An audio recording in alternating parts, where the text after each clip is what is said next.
Did you enter competitions or was it competition? It's a double fund U-turn.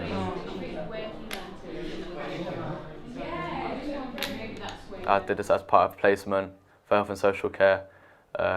As I've already finished my placement 70 hours ago, I'm now a volunteer as I've loved it so much working with the older people.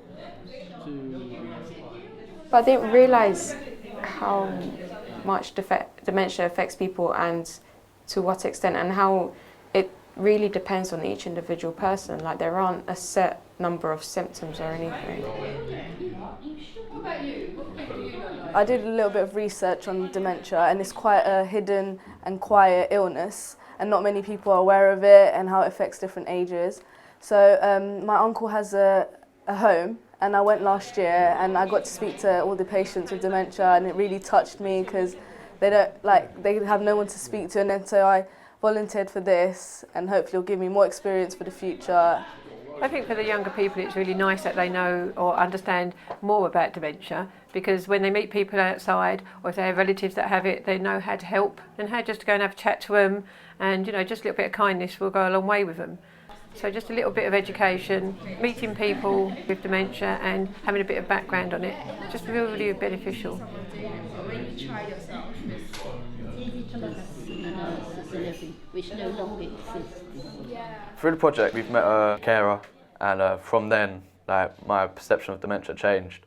Obviously my grandma was in a home and she was getting help through a residential home, but an actual personal member of the family looking after her and had to give up her job. The emotional attachment, when you have to always be there for them, but also you've got your own life to live, and it's just changed the whole conception about the way I thought dementia was and how it affected people. Before, I was quite scared of talking to older people, and especially people with dementia, because I didn't know how they would react. I didn't know what I could say, what I couldn't say. But being part of this project, I've sort of been forced to talk to people, and I've sort of realised that it's all right. Like, it's normal, and it's really easy, and it's kind of fun as well. You're just a very inquisitive child then. Yeah, well, you wouldn't even buy a car now. What a house used to cost you. Couldn't even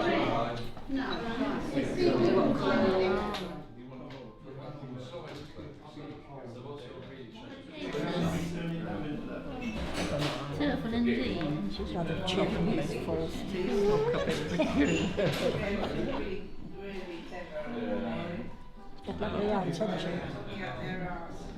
My perception of older people has changed. They don't want to push everyone away because they've been through a lot, and I could understand in their position, looking at the world today, how they would be feeling. So yes, it has changed my opinion. I think it's fear of the unknown, really, because they hear about it, they see bits on telly, and then they sort of make up their own minds on what it is. So, and it's always far worse than it is really. So when they meet people and they see they can have a good chat to them, and they've got a past history, and they realise it could be one of their grandparents or someone they know, it sort of takes that stigma away a bit, and you find that they relate really well to them, and it's a really nice mixture. Seeing them together and just chatting and talking about things is just really nice. It's not like I sympathise for them more. I think on the bus, when you see an older person, you'll be like, okay, let me just let them take a seat. But really, they're all normal. But obviously, overall, we just need to have a bit more sympathy for older people. It's been on this project, my views have changed so much over older age people. I respect them so much more.